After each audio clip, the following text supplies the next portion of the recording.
Magandang araw po sa inyong lahat. Ako po si Laila De Lima at ikinagagalak kong makasama kayo rito sa Kapihan with My Sis, lalo na sa ating segment na Manay Laila's Corner. Ang tanong ngayong buwan, bakit karumal-dumal ang martial law?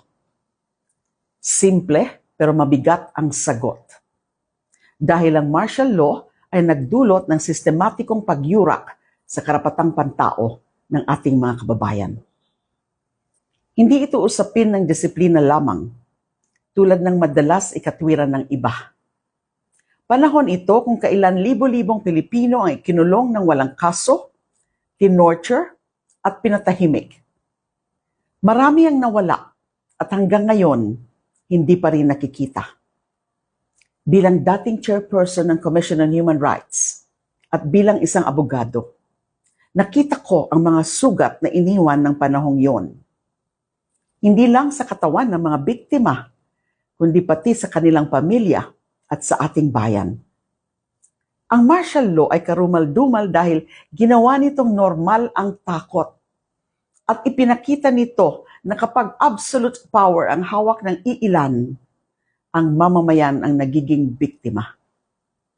At ito rin ang dahilan kung bakit natin ginagawa ang ating ginagawa ngayon para hindi na maulit ang mga pang-aabusong yun. Mahalaga ito lalo na sa panahon ngayon.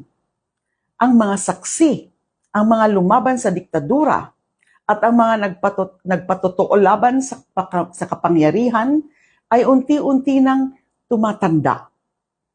Habang humaharap sila sa mga hamon ng pagtanda, kinakaharap din nila ang mas mabigat na laban, ang disinformation, na naglalayong burahin ang kanilang alaala at itanggi ang kanilang sakripisyo. Kaya't hindi lang kasaysayan ang pinag-uusapan dito.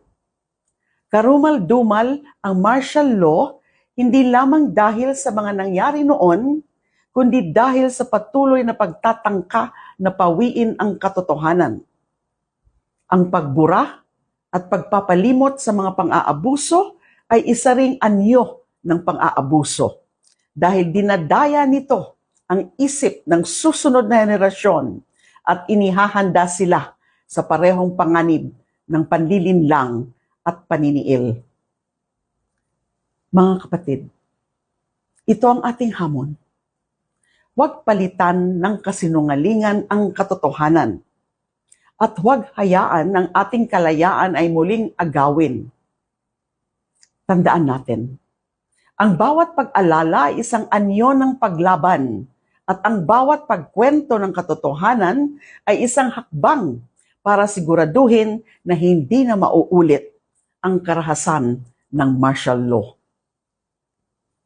Maraming salamat at patuloy tayong magkaisa para sa karapatan at dignidad ng bawat Pilipino.